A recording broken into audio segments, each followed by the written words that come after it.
तो hi guys, welcome to my new blog. बहुत दिनों से मुझे चेस्ट ट्राइसेप का वीडियो बनाना था, पर आज फाइनली चेस्ट ट्राइसेप का वीडियो बन रहा है। तो लेट्स सी, मैं आपको बताऊंगा कि मैं कितने वेरिएशन मारता हूँ, कितने सेट्स मारता हूँ, क्या वेट उठाता हूँ, क्या करेक्ट पोस्चर है, किस पोस्चर पे क्या होता है। तो लेट्स गो। तो हाय गाइस, अभी जिम आ चुके हैं चेस्ट मारने के लिए। सबसे पहले 180 या 0 डिग्री चेस्ट प्रेस मारेंगे। बहुत लोग पूछते हैं कि बारबल से मारे या डंबल से मारे। सबके अलग अलग एडवांटेज है। बारबल से क्या है कि आप अपनी स्ट्रेंथ को मैक्सिमाइज कर सकते हो, आपकी स्ट्रेंथ को टेस्ट कर सकते हो कि आप, क्योंकि बारबल से आप 20% अप्रॉक्स ज़्यादा वेट उठा सकते हो डंबल से। क्योंकि बारबल में आपके दोनों हाथ यूज हो रहे हैं, तो फिर दोनों हाथ का फोर्स एक ही जगह पे जा रहा है। और डंबल में कैसा है कि आपका वीक हैंड आपका रेट डिटरमाइनिंग स्टेप हो जाएगा। क्योंकि अगर मेरा वीक हैंड रुक गया तो मेरे को पूरा ऑब्वियसली रुकना ही है।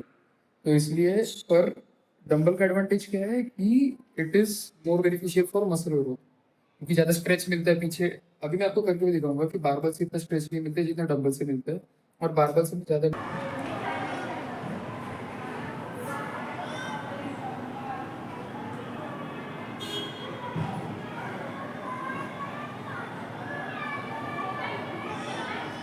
तो गाइस, जैसे कि आप लोगों ने देखा, डंबल से मैंने क्या किया, अगर मैं रॉड से अगर मैं इधर तक जा रहा हूँ तो डंबल से मैं यहाँ तक जा सकता हूँ। मोर स्ट्रेच मिलता है इधर। जितना ज़्यादा स्ट्रेच होगा उतना अंदर के फाइबर्स खुलेंगे, उतना उसमें अगर आप प्रोटीन अच्छा लोगे तो फिर उतना प्रोटीन घुसेगा और आपका बॉडी बनेगा। Simple as that. अभी मैं आपको बारबल से भी करके दिखाता हूँ, उसके एडवांटेज दिखाता हूँ, उसके क्या कौन से क्या प्रो ये सब दिखाता हूँ उसको। तो गैस बेसिकली अभी मैंने रॉड ले लिया है। इस पे दोनों साइड पे 10 किलो की एक प्लेट, 7.5 kg की एक प्लेट दोनों साइड पे लगी है। तो फिर 40 किलो से तो ज़्यादा है, रॉड का भी वेट है। तो देखना,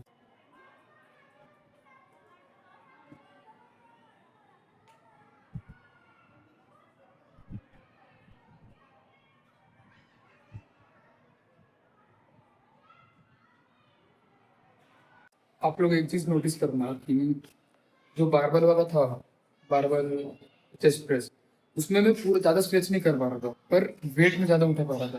तो यही है इसका एडवांटेज और डिसएडवांटेज।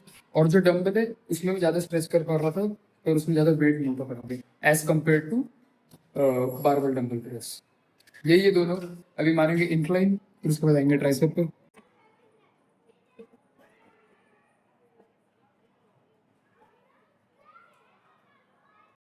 लोअर चेस्ट के लिए हम लोग क्या करते हैं कि ये जो इधर ट्राइसेप वाली मशीन है, जो रॉड है, इसकी हाइट इतनी ऊपर नहीं है, तो फिर ट्राइसेप भी परफेक्ट नहीं बैठता है, इससे कुछ तो जुगाड़ करना पड़ता है। इसकी हाइट ज़्यादा ऊपर नहीं है, तो फिर मैं वो केबल फ्लाई नहीं मारते ना ऐसे चेस्ट, जिससे लोअर चेस्ट टारगेट हो, वो भी नहीं हो पाती है अच्छे से। तो फिर भी मारेंगे। देखा तो मैं आपको कैसे करते हैं।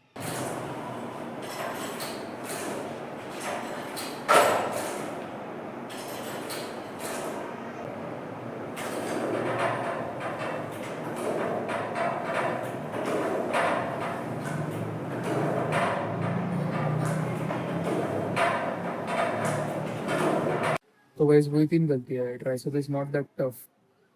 मतलब उसको बनने में टाइम लगता है, ऑब्वियसली बड़ा मसल है। सबको लगता है कि बाइसेप दिखेगा तो बढ़िया है, ट्राइसेप इज द मेन यार, मतलब मेरे शो करता है। हाँ, वही तीन गलतियाँ है कि सबसे पहले शोल्डर अपना पीछे रख के आगे, मतलब कि आगे रखा तो शोल्डर रखा। सेकेंड इज जो आप, it is a vertical push exercise, तो फिर जो रॉड से जितना आप पास हो सके और 90 डिग्री पे नीचे पुश कर सके उतना अच्छा है। और लास्ट में भी वही कि सबसे नीचे जब आप नीचे जाओगे, तो वही बेसिकली वही तीन गलतियाँ रहती है ट्राइसेप की। Tricep is not that hard to make, obviously उसमें टाइम बहुत लगता है। सबको लगता है कि ट्राइसेप इज द मेन, पर ऐसा नहीं है। हम इसमें ट्राइसेप कंसिस्ट मोर, उसको बनने में भी टाइम लगता है।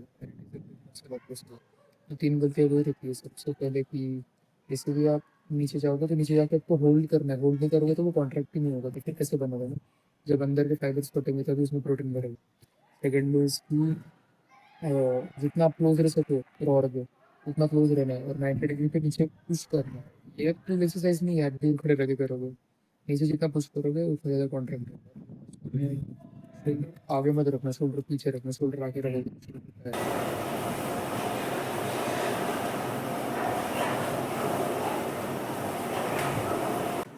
तो गाइस क्या हो गया कि जिम में लाइट चलेगी, तो फिर मैं लास्ट में जो ओवरहेड एक्सटेंशन मार रहा था मैं उसका रिकॉर्ड नहीं कर पाया बातें। तो फिर मैं उसका बता देता हूँ कि you have to put your back एकदम सीधी होनी चाहिए, अगर बेंड होगी तो प्रॉब्लम होता है, और हाथ एकदम क्लोज रहने चाहिए। सबको क्या लगता था पहले कि जो ओवरहेड एक्सटेंशन करते हो it is for long head, but अभी रिसेंट स्टडीज़ में बताया गया है कि जो तीनों हेड है आपके ट्राइसेप के, वो तीनों को टारगेट करता है, और जो नॉर्मल पुश डाउन है उससे 1.4x ज़्यादा जो ओवरहेड एक्सटेंशन है वो टारगेट करता है ट्राइसेप को, तो विच इज़ वेरी गुड। तो फिर इसका क्या ये मतलब नहीं है कि आप सिर्फ वो ही मारोगे, you have to balance it, you have to put them both into the game. मुझे घर जाना है, मुझे अपने घर जाना है। तो guys thank you so much for watching. फटाक से मैं सब कर देता हूँ वीडियो कि सबसे पहले हमने मारा चेस्ट में देखे कि बारबल से मारना चाहिए या डंबल से मारना चाहिए। सेकेंडली हम आए ट्राइसेप पे हमने देखा कि क्या मेन गलतियाँ होती है, किसकी वजह से ट्राइसेप कॉन्ट्रैक्ट नहीं कर रहा है और शोल्डर पे आ रहा है। बहुत सारे बिगिनर्स रहेंगे जिनका मैं गारंटी दे सकता हूँ शोल्डर पे आ रहा रहेगा जब ट्राइसेप मारते हैं, अगर उनके पास वो रोप नहीं है तो। रोप में मतलब it is a big advantage if आपके जिम में रोप है, सबके जिम में होता है, ये मेरे सोसाइटी का जिम है तो फिर इसमें है नहीं वो रोप, तो फिर मेरे को उससे ही मारना पड़ता है, वो जो लैट पुल डाउन वाला है उससे मैं मारता हूँ। रोप इज़ द बेस्ट, अगर आपके पास रोप है तो फिर रोप ही यूज़ कीजिए क्योंकि वो पूरा कॉन्ट्रैक्ट करता है ट्राइसेप को, which is very good. So guys thank you so much for watching. Video informative लगी तो शेयर कर देना, like and subscribe to my channel for more updates. Bye bye. ऐसी वीडियो आते रहेंगे यार।